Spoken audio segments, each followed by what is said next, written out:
What's up, guys? It's your boy Bronco Blake, and it was a tough one to watch today.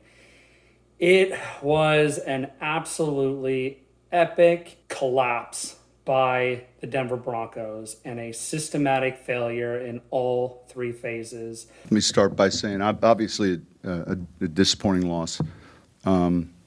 We did a lot of things late in that game to keep us from winning.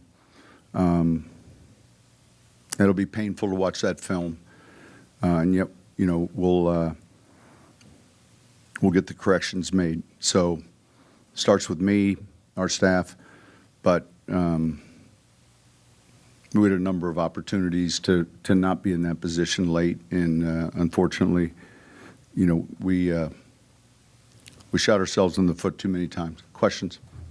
Starting with my first take, which is the special teams. Yes, first and foremost, we've got to talk about the play itself, guys. Dondrea Tillman was called for a 15-yard penalty for a leverage penalty, which is where a opposing defensive player stands, jumps, or leans himself onto a opposing player on the kicking team or the offensive team to try to block or deflect a kick. And this penalty absolutely ruined the Broncos' momentum as Shane Schrader, the Indianapolis Colts kicker, missed his 60-yard attempt initially, and this play cost the Broncos the game.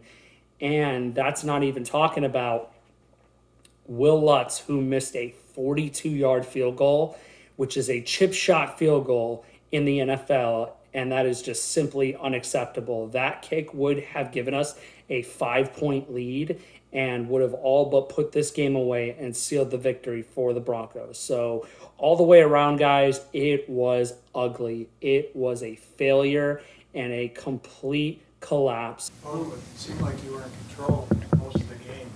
How tough is this loss?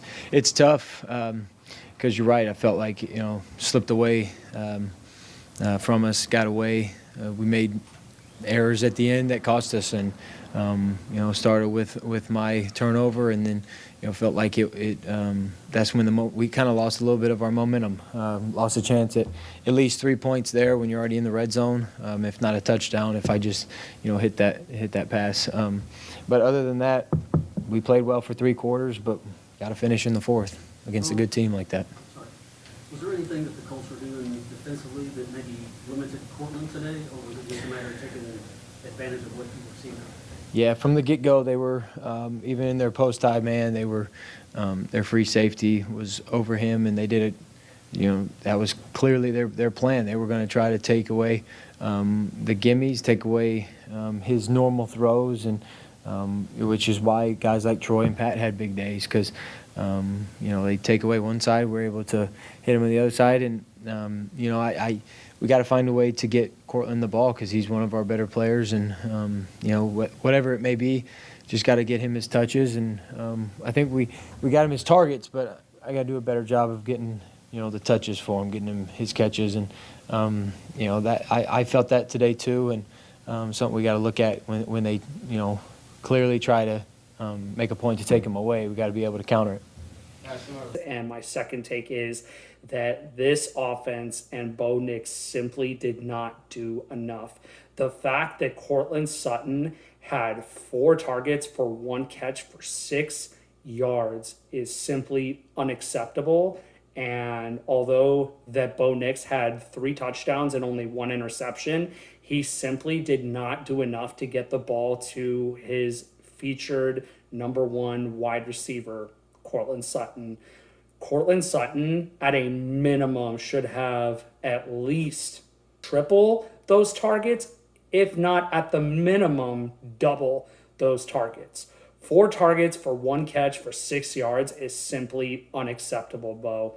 You have got to get the ball to Cortland Sutton and allow him to make plays for this offense.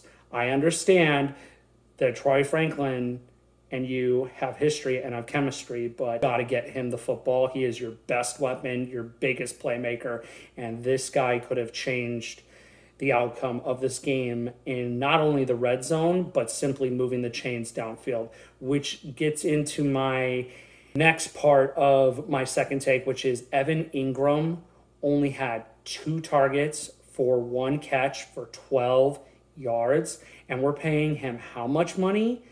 We have got to get Evan Ingram established in this offense. It is not acceptable that he had 2 targets for 1 catch for 12 yards. Why were we not trying to get him the ball more?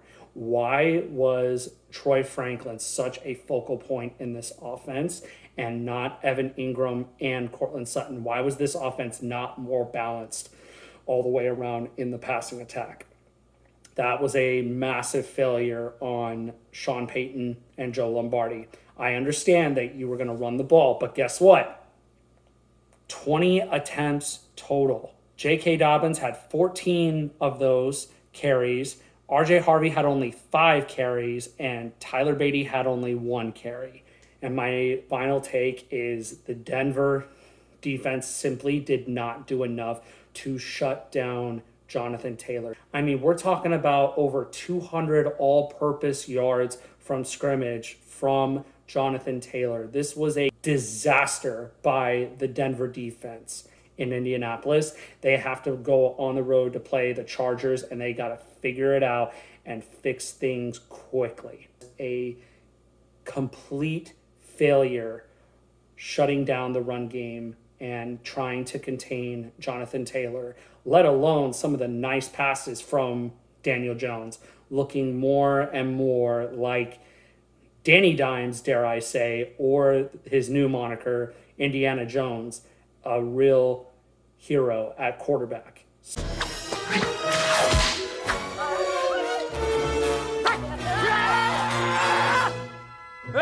So, with that being said, guys, the Denver Broncos have got to pick up the pieces from this epic failure. The Denver Broncos will get everything hopefully back on track and get ready to go against the Chargers, and we will see this team back in sync, and they will be in a much better offensive, defensive, and special teams groove going forward. Thank you for watching this week's edition of Blake's Takes. Let's go Broncos. Let's keep our heads up.